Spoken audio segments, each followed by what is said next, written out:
Salut à tous, bienvenue sur Codeur Libre. Pour ceux qui ne le savent pas déjà, je suis un ancien étudiant de l'école 42 et étant du coup de l'école 42, obligé, je dois parler du langage qui sera gravé à jamais dans mes mémoires tellement j'ai eu de bons moments avec ce langage, avec tout ce que j'ai pu vivre à l'école 42 qui est le langage C. C'est pour ça que dans cette vidéo, du coup, et étant donné que sur cette chaîne on parle de programmation, bien entendu, on va arriver au langage C. Alors cette vidéo, elle s'adresse surtout à ceux qui veulent apprendre la programmation, mais vraiment que ce soit l'algorithme, le langage C, pour préparer par exemple une école d'ingé ou alors même l'école 42, d'accord? Parce que si vous avez l'opportunité de pouvoir faire l'école 42, vraiment je vous le recommande, vous allez vraiment progresser à un niveau qui est pas le même du coup, mais dans le cas où vous voulez par exemple préparer votre piscine, hein, d'accord, déjà pour rentrer à l'école, par exemple cette vidéo, elle va vous donner au moins un aperçu du langage C et on va pouvoir du coup le manipuler. Alors déjà, comme je l'ai présenté avec l'IDE déjà Replit, hein, où on peut créer un projet. Donc déjà, on va par exemple, on voit qu'on peut créer un projet directement en C. On va faire exactement la même chose comme j'ai présenté dans la vidéo sur Python. Alors bien sûr, là sur les bases en C, on va rentrer un peu plus vite parce que j'ai déjà présenté les concepts de base de la programmation. Donc j'avais utilisé le langage Golang, mais comme j'ai expliqué, en réalité, les bases se retrouvent à peu près dans tous les langages de programmation, puisque j'ai fait une autre vidéo avec Python, où justement j'ai présenté les mêmes choses. Et là, du coup, on va faire la même chose en C, mais ça ira un petit peu plus vite. Donc, du coup, si vous êtes un peu perdu, n'oubliez pas, du coup, je vais mettre la fiche pour les premières vidéos, d'accord, où il y a les bases. Il y a à peu près 3 vidéos déjà au début, et une qui est assez longue, du coup, et là maintenant, on continue avec la version en C. Il y aura également une petite partie juste après où je vais présenter un livre justement pour ceux qui s'intéressent toujours à la programmation mais aussi à la sécurité informatique. Je présenterai aussi d'autres ressources pour ceux qui s'intéressent à la sécurité informatique parce que la programmation, ça en fait partie. Donc si vous voulez avoir un poste, que ce soit dans la sécurité informatique ou parce que vous voulez travailler dans la sécurité informatique, la programmation, ça va être nécessaire. Donc du coup, ça on va en parler une petite partie après. Et bien sûr, le langage C aussi, ça va permettre aussi d'avoir de bonnes bases. C'est ce qu'on va voir après dans le livre. Et en même temps, à la fin, je parlerai aussi du coup de la formation en langage C, justement, qui était prévue. Mais du coup, j'en parle plus à la fin pour ceux que ça intéresse, pour aller plus loin et faire du coup une formation. Du coup, j'en parle en fin de vidéo. Mais là, du coup, on va voir les bases de la programmation en C. Comme d'habitude, on aura besoin d'un compilateur. Donc, sur votre machine, que ce soit votre système d'exploitation, il faudra installer par exemple GCC pour permettre de compiler du langage C. Bien sûr, vous avez l'IDE en ligne Replit, comme on vient de montrer, où il suffit d'appeler là en appuyant sur Run directement, il vous lance, il vous compile le programme et le lance. Donc vous n'avez pas besoin de l'installer sur votre machine. On va prendre les bonnes habitudes, comme par exemple de l'école 42, où ça pousse plutôt à aller chercher par soi-même pour gagner en autonomie. Donc, je vous invite à utiliser Google, par exemple, pour chercher comment installer GCC, d'accord? Et comme ça, vous voyez les différents trucs et vous commencez à vous habituer à essayer d'installer les trucs un peu par vous-même. Et bien sûr, on a l'IDE là directement en ligne. J'ai également publié, ça va avec, et de toute façon, on va suivre cet article, c'est l'article que j'ai publié sur mon blog sur le langage C. Ça va vous permettre du coup, en même temps, par exemple, de l'utiliser pour suivre la vidéo. Au début, on a une petite description donc en lecture. Ensuite, comme on a pu voir, du coup, on a parlé des variables et qu'elles pouvaient avoir un type. Donc là, ici, je vous ai mis un tableau, il y a les différents types, du coup, des variables utilisées en C. Pareil, hein, on a les opérateurs arithmétiques qui vont nous permettre de faire des opérations. On va pouvoir faire des comparaisons par rapport à nos variables aussi et utiliser des opérateurs logiques dans nos conditions. D'accord? Donc dans le petit exemple qui est là, d'accord, qu'on prend, par exemple, hein, je vais le mettre dans Replit, on va faire pareil. Voilà. J'ai oublié un. Hop. Voilà. Du coup, on voit juste qu'on a initialisé 3 variables, d'accord? Les 2 premières, c'est 10 et 20, et ensuite on a fait une addition de A plus B qu'on a mis dans C tout simplement, hein. Et puis on a dit la somme, donc voilà, c'est quoi le résultat de l'addition? Tout simplement en l'affichant comme ça. Donc c'est exactement ce qu'on a vu avant, hein, directement, on déclare et tout. Là, par exemple, on voit aussi dans le Go, il y avait l'import de package selon ce qu'on utilisait. Là aussi, c'est pareil, ce sont des includes. Du coup, ça nous permet de charger une librairie, d'accord, qui va être composée de différentes fonctions. On a vu ce que c'était les fonctions. Ben là, c'est pareil, j'ai besoin de la fonction printf. Alors du coup, j'ai besoin de la librairie stdio. Il existe plein de librairies, donc là, par exemple, il suffit de taper libc, par exemple, libc tout simplement, d'accord. On va voir si le Wikipédia il nous donne quelque chose.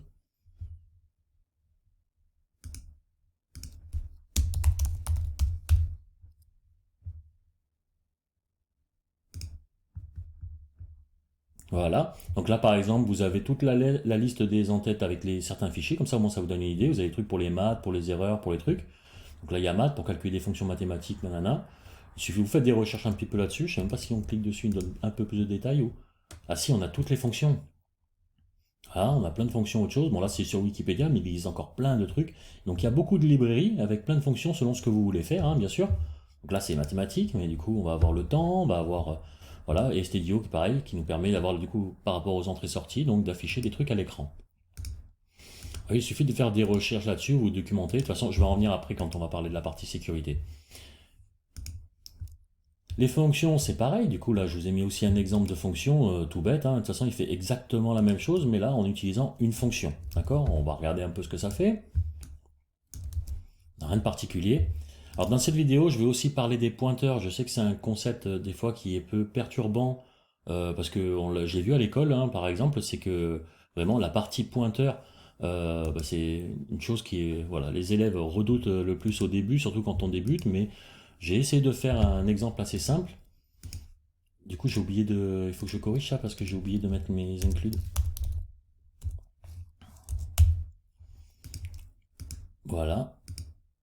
Donc pareil, donc là vous voyez, on a assigné deux variables et puis on les passe directement à une fonction et cette fonction va faire le calcul et nous retourne le résultat. Donc on a exactement la même chose, sauf que là, ben, vous voyez, on va avoir le même truc, mais d'une différente façon, puisque là on a utilisé une fonction directement que nous on a fait. Alors là on sait, ce qui est important, c'est que la fonction elle est déclarée au-dessus, d'accord. Si je mets la fonction en dessous, ce qui peut pas être le cas dans d'autres langages, il ne va pas le reconnaître du tout. Ah non, pas si. Ah, parce il a réussi à me créer le terme. Normalement, je vais essayer de le faire je vais le faire dans mon IDE à moi. Vous voyez, déjà, il le reconnaît pas. Là, on voit qu'il est en rouge. Donc, si j'essaye de faire,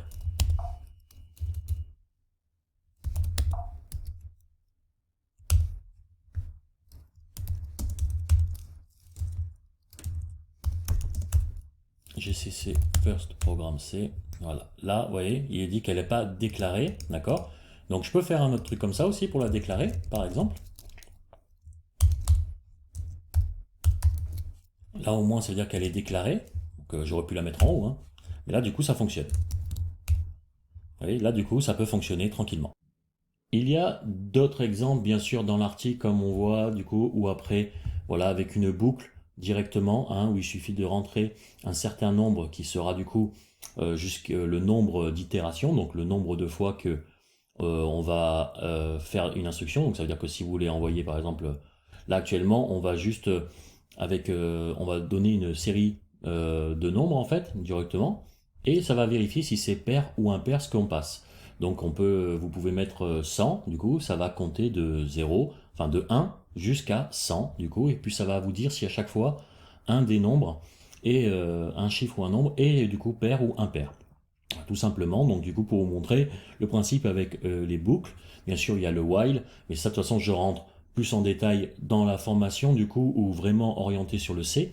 Mais là, je vais surtout essayer d'expliquer le principe des pointeurs, parce que ce que l'on a vu là juste avant, justement, ce sont des choses qu'on a un peu vu déjà avec le Go et tout. Donc du coup, là, je vais essayer de revenir un peu sur le principe des pointeurs avec un schéma assez simple et ce petit code. Donc du coup, on va prendre le code qui est là, qui va nous permettre du coup de préciser les petites adresses. Chaque fois, il faut que je recorrige mon truc. Voilà. Alors, ce que l'on peut voir en réalité, c'est qu'au début, on a une variable, d'accord. Donc, de toute façon, je vais l'expliquer ça dans le schéma, d'accord. On a mis une variable ici d'une valeur 10, comme ça on retiendra que ce code-là. Et ici on a une variable de type pointeur. On met dans la variable type pointeur, d'accord, ici, on met l'adresse, c'est pour ça qu'on utilise du coup cette petite éperluette là, c'est aussi dans l'article, hein. Mais du coup, on la met du coup dans cette variable pointeur, et là après on les affiche. Donc d'abord j'affiche du coup l'adresse de n, et j'affiche pn. Et on peut voir que du coup l'adresse de la variable n c'est celle-là, et on voit que pn a le contenu de l'adresse, d'accord, de n. Et du coup, quand on demande à n qu'est-ce qu'elle contient comme valeur, elle contient 10. Et quand du coup, alors là par contre on ne demande pas l'adresse, mais là on demande avec l'étoile, du coup ça fait pointer à ce moment-là sur l'adresse que contient le pointeur. D'accord? Donc là maintenant, on va voir le schéma. Imaginez du coup que toutes voilà, vos variables en réalité sont un peu comme des livres. D'accord? Donc les livres sont de différentes tailles, vous avez de gros ou de petits livres, d'accord? Et que votre mémoire, c'est une bibliothèque. Donc, comme toute bibliothèque, d'accord, elle a des places limitées, d'accord. Donc, à un moment donné, si vous mettez un livre énorme là-dedans, d'accord, vous ne pourrez pas mettre autant de livres que si c'est des petits livres. Donc là, c'est juste pour parler juste un peu au niveau des variables, pour essayer que vous imaginez un peu dans votre tête que voilà, quand vous stockez une valeur, que ce soit une chaîne de caractères, des chiffres, n'importe quoi, une variable, elle va prendre une certaine taille, et c'est exactement comme un livre. Maintenant, les pointeurs. Comment ça fonctionne? Imaginons, du coup, dans notre bibliothèque, donc on va prendre juste un espace pour un livre, du coup, on a 4 espaces. Là, du coup, on a mis le livre orange, et là, ici, on a mis le livre vert. Et là, ici, exactement comme la variable n tout à l'heure, d'accord? Et là, du coup, c'est n2, hein. Et là, c'est comme la variable pn, d'accord? On ne va pas mettre un livre ici, mais on va mettre l'adresse du livre, qui est ici. Et à ce moment-là, par exemple, quand on veut appeler directement l'adresse mémoire 1, du coup, elle nous envoie le livre. Mais quand on appelle l'espace de mémoire 3, elle nous donne, du coup, l'adresse de 1. Et à ce moment-là, on peut aller directement à l'adresse de 1 et récupérer le contenu. D'accord? Donc, et des pointeurs, vous voyez, là, actuellement, j'ai 4 pointeurs qui vont pointer sur le même livre. Et du coup, un livre, ça prend une certaine place, d'accord, comme n'importe quelle variable. Si là, par exemple, je fais une copie du livre à chaque fois, ben, à chaque fois, je perds une place. Là, malgré que cet espace mémoire, par exemple, c'est un pointeur, mais au niveau de la bibliothèque, un pointeur, par exemple, juste une adresse mémoire, ça ne prend pas de place. En fait, c'est toujours pareil, ça prendra juste une adresse mémoire, mais ça ne prendra jamais autant de place que du coup, la variable qui peut, elle, peut être d'une taille, voilà, c'est selon le type de la variable. Donc du coup, à ce moment-là, vous voyez, et en même temps, ben, les pointeurs, on va pouvoir du coup les déplacer dans notre code, comme ça, juste en fournissant l'adresse, sans être obligé de recopier à chaque fois le contenu de notre variable, à chaque fois qu'on la donne à une autre fonction. Parce que c'est ce qui se passe quand on appelle une autre fonction, c'est que pour que la fonction, elle récupère les arguments qu'on lui donne, soit elle les copie, soit elle a l'adresse mémoire. On va parler un petit peu sécurité informatique, et pour ceux qui s'y intéressent, du coup, s'il y avait un livre que j'aurais à vous conseiller, c'est celui-là. Le livre qui m'a fait aimer la programmation, alors malgré qu'il soit vieux, en réalité, parce que la sécurité elle a quand même évolué, il va vous donner de très bonnes bases et une meilleure compréhension. Parce qu'en sécurité informatique, dans ces cas-là, vous aurez besoin déjà de comprendre comment l'ordinateur fonctionne, comment les programmes fonctionnent, parce que ce soit les logiciels pour pouvoir ben voilà, trouver des failles de sécurité dedans ou quoi que ce soit, ben vous devez connaître la programmation, vous devez être autonome à ce niveau-là. Et ce livre va vous donner pas mal de connaissances, beaucoup de choses. On va voir le chapitre tout de suite. Il y a bien sûr une introduction, il y a toute une partie programmation, d'accord, où du coup ça vous explique. Et il y a aussi une partie assembleur, et directement après ça, ça attaque directement dans les failles de sécurité qu'il peut y avoir quand on programme, du coup, donc c'est hyper intéressant. Donc il y a des exemples, il y a du code, on peut directement lire parce qu'on a toujours les retours, tout est affiché, on n'est pas obligé de le faire avec du code parce que à l'époque, en fait, il y avait souvent une VM fournie avec au format ISO qu'on pouvait mettre dans VirtualBox, ça nous permet de simuler un système d'exploitation. Donc là, c'était sous Linux, avec une ancienne version du noyau, d'accord, dont les failles ont été corrigées déjà depuis un moment en fait, mais c'était fait exprès. Donc il existe des VM comme ça au format exploitable, mais ça, je vais en revenir. Vous pouvez les trouver directement. On va voir un peu les sites qu'il y a après. Il y a de l'exploitation du coup au niveau de ce que du coup des programmes que vous écrivez. Donc là, c'est on démarre avec des trucs assez basiques, et ensuite ça part sur des modèles réseau. Donc là après on va partir, du coup ça vous explique aussi comment fonctionnent les réseaux, et vous allez faire un petit, du coup un serveur web avec un client web, du coup avec une faille de sécurité qu'on va devoir exploiter. Ensuite, qu'est-ce qu'on a? Quand vous êtes à l'aise après avec la programmation, que vous avez à peu près compris comment tout fonctionne, ensuite ben, vous pouvez aller du coup directement vous tester avec des challenges. Par exemple sur le site de RootMe, il y a aussi Track Hike Me, si je dis pas de bêtises. Je vais le regarder, je vais le prendre celui-là. On va voir le truc. Track